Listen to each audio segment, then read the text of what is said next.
Le groupe Cavac, constructeur d'ouvrages publics et privés, s'est diversifié dans la promotion immobilière et poursuit son expansion dans les métiers de l'immobilier. Le groupe Cavac est à la recherche de foncier. Vous vendez ? Vous avez un projet ? Rendez-vous sur www.cavacgroup.com. Nous sommes le lundi 2 septembre, bonjour, bienvenue sur tv4.fr. Le réveil a peut-être été difficile ce matin pour les enfants, fini les vacances. Aujourd'hui, c'était jour de rentrée pour tous les élèves de la maternelle au lycée. En tout, plus de 80 000 enfants ont retrouvé le chemin de l'école dans les PO avec un changement de taille pour les lycéens de première, puisqu'à partir de cette année, les filières S, ES et L n'existent plus. Désormais, les élèves doivent choisir 3 spécialités parmi 12 matières. Et puis dans les écoles maternelles et primaires, la rentrée s'annonce aussi difficile, car cette année, aucune dotation de postes supplémentaires n'est envisagée dans les PO par l'académie.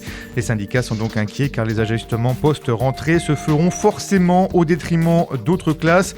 En cas de surpopulation, pour une ouverture de classe, il faudra obligatoirement en fermer une autre ailleurs. Le nouveau procès de Cécile Bourgeon pourrait être reporté. Il est initialement prévu pour janvier prochain devant les assises de Lyon. Mais la mère de la petite Fiona, qui vit désormais à Perpignan, est enceinte. Elle doit accoucher cet hiver. Cécile Bourgeon est accusée d'avoir tué sa petite fille Fiona et de l'avoir enterrée dans un bois en 2013. Son compagnon de l'époque, Berkan Maklouf, purge actuellement une peine de 20 ans de réclusion pour infanticide. Il n'est pas le père de ce nouvel enfant puisque Cécile Bourgeon a un nouveau compagnon. Ses 2 autres enfants ne vivent pas avec elle. La sœur de Fiona est avec son père. Le fils qu'elle a eu avec Berkan Maklouf a lui été placé en famille d'accueil. À Perpignan, la permanence du député Romain Gros, une nouvelle fois visée par des casseurs dans la nuit de samedi à dimanche, rue du marché de Gros, vers 3h du matin.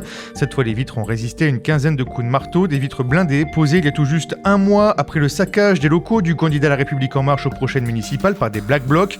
C'était en marge d'une manifestation des Gilets jaunes. Si vous devez circuler dans Canoës, attention, lève le pied car depuis ce matin, la vitesse est limitée à 40 km/h dans toutes les rues de la commune. Décision du maire Jean-Louis Chambon après consultation des habitants.